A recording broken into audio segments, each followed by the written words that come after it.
Magandang buhay mga bata!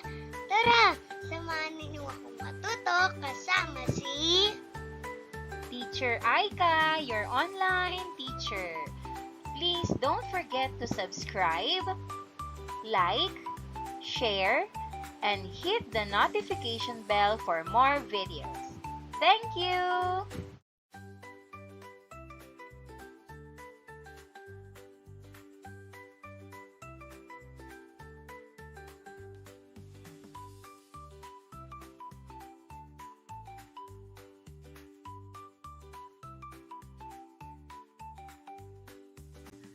Learning competencies and objectives. First, construct double bar graphs. Second, interpret data presented in a double bar graph. Third, solve problems using data presented in a double bar graph. Contents, constructing double bar graphs. Interpreting data presented in a double bar graph. Drawing conclusions or making inferences based on the data presented in a double bar graph. Solving problems using data presented in a double bar graph. Day 1. Let's have a short review. The table below shows the number of turons sold in a canteen. Using the data presented on the table as your reference, answer the questions that follows. The title of the table is Number of Turon Sold. First column, Days. Second column, Male Customer. Third column, Female Customer. Monday, 15, 10. Tuesday, 13, 12. Wednesday, 10, 18. Thursday, 20, 20. Friday, 15, 15. Questions. A. How many turon were sold on Tuesday? Answer, 25. B. On what day did the canteen sold the most turon? Answer, Thursday. C. How much more turon did the female customer bought than the male customers on Wednesday? Answer, 8. D. Who among the customers bought more turon on Monday? Answer, male customer.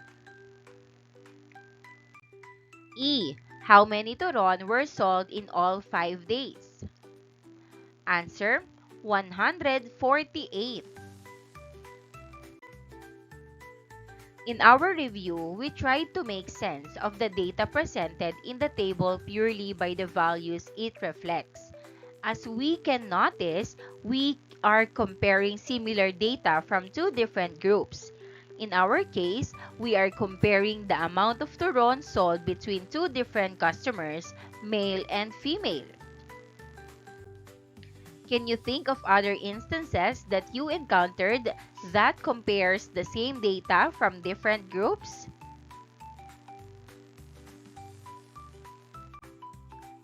Presenting these data in purely tabular form makes it plain and simple.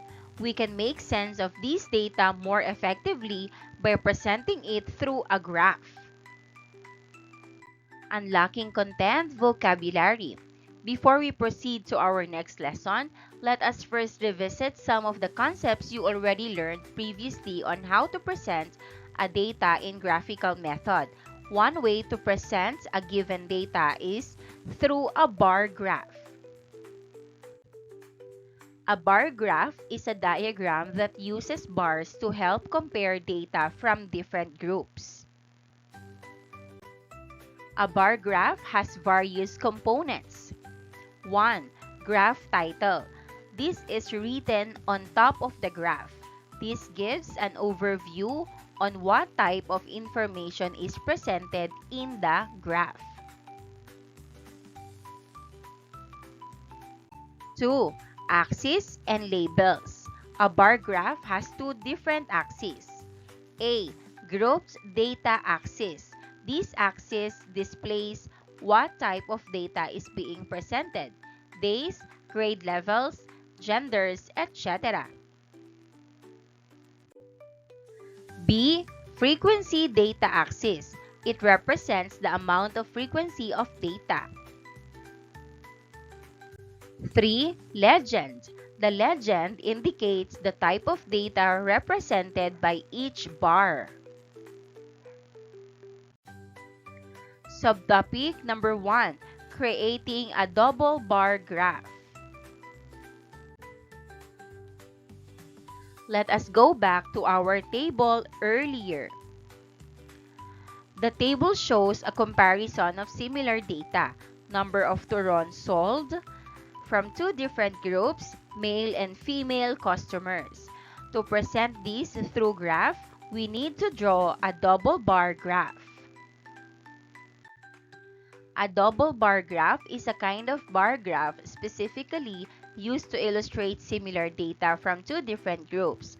This bar graph, and bar graphs in general, is effective in showing results that are not continuous, such as surveys, inventories, and others.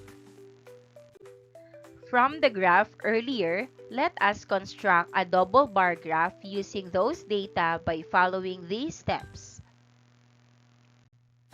1. Write the title of the graph.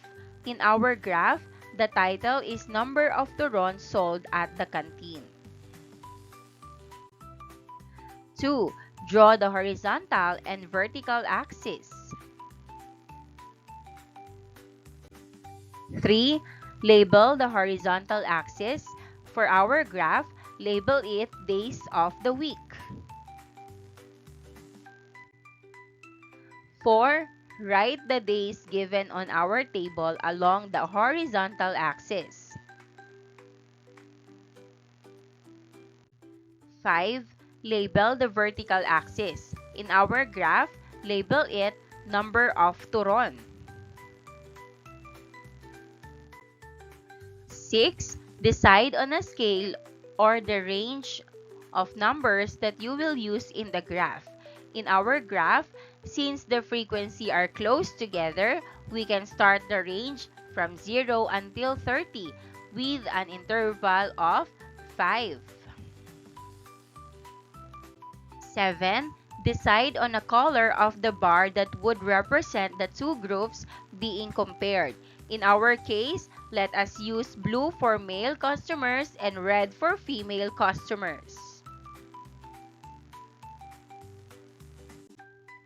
8. Draw the bars to represent the data. In our graph, since we have two data for each day, we will draw them side by side. Indicate the legend for each bar at the bottom of the bar graph. On a clean paper, construct a double bar graph based on the data presented on the following table. This table shows the number of books borrowed in a week at the school library. First column, days. Second column, male. Third column, female. Title, number of books borrowed. Monday, 60, 80. Tuesday, 50, 50. Wednesday, 72, 50. Thursday, 40, 60. Friday, 50, 60. And here is our double bar graph for the number of books borrowed.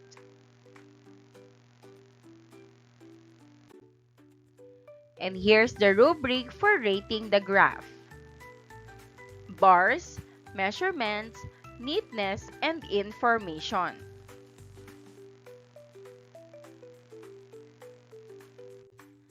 Day 2. Lesson activity: conduct a survey on your class about the following topics. Results should be segregated based on sex, male or female. After you have the data, present it using a double bar graph. Topic 1, favorite merienda. Topic 2, favorite subject. Topic 3, favorite hobby. Topic 4, favorite weather. Subtopic number 2, interpreting, making conclusions and inferences, and solving problems using data from a double bar graph. Day 3. Previously, we already learned how to construct a double bar graph. We also learned that double bar graphs are used to illustrate and compare similar data from two different groups. Since double bar graphs represents data, it tells us a lot of information. Now, let us first construct a double bar graph out of this data. This table shows the number of active COVID-19 cases in 5 hospitals as of June 1, 2024.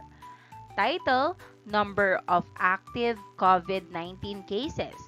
First column, name of hospital. Second column, children. Third column, adult. St. Rita Hospital, 2550. St. Carlos Hospital, 2065. St. Jude, 5055. St. Raphael, 4525. St. Magdalene, 3235.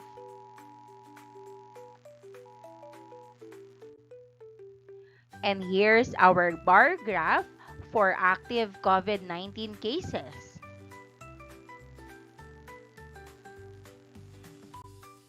From this double bar graph, what information can we get? We can derive various information from the graph, which includes the type of data presented in it, the number of cases recorded per hospital and as grouped, whether children or adults, and others. Let us further interpret and analyze the graph by answering the following questions. A. Which of the hospitals has the greatest number of adult patients with active COVID-19? How about the latest? Answer. Based on the graph, the hospital with the greatest number of adult patients is St. Carlos Hospital, while the hospital with least is St. Raphael Hospital. To answer the question, we can easily compare the data by looking at the height of each bar. B. Which of the following hospitals has more children with active COVID-19 compared to adults? Answer. Based on the graph, the only hospital where there are more cases among children compared to adults is St. Raphael Hospital. We can easily see this by comparing the height of each bar. C. Which hospital has the greatest number of active COVID-19 cases? How about the least? Answer. Since we are asked about the greatest number of active COVID-19 cases, this means the total number of active cases in each hospital.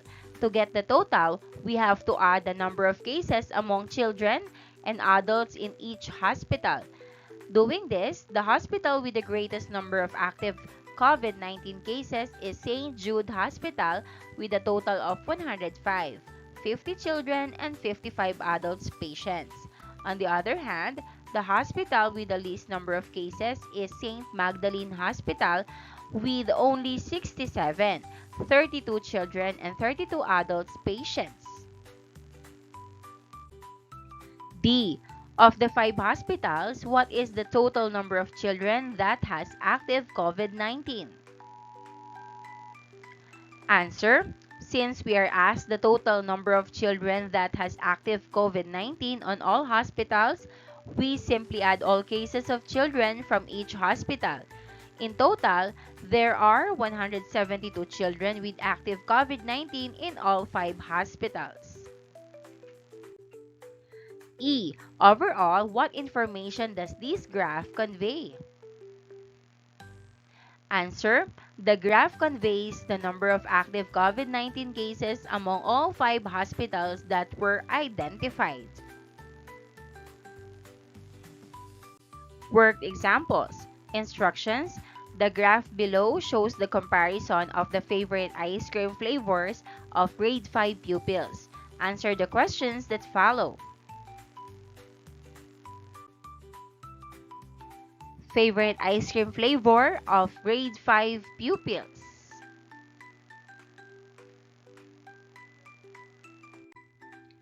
Questions. 1. How many boys prefers chocolate ice cream? Answer. 50 boys prefer chocolate ice cream. 2. How many more boys than girls like vanilla ice cream? Answer. 20 more boys like vanilla ice cream than girls. 3. What flavor of ice cream is preferred by most grade 5 pupils? How about the least preferred? Answer. Most preferred, chocolate. Highest total from boys and girls combined. Least preferred, strawberry. Lowest total from boys and girls combined. 4. How many girls are there in the grade 5 class? Answer. 120 girls. 5. What is the information being conveyed by the graph? Answer. Graph titled Favorite Ice Cream Flavor of Grade 5 Pupils shows the number of boys and girls who prefer each ice cream flavor. Day 4. Activity number 2, instructions. Refer to the double bar graph below and answer the following questions. Activity number 2, title, Prevalence of Bullying by Forms of Bullying.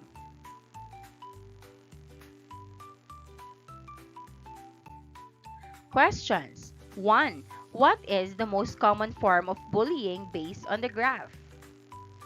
Answer.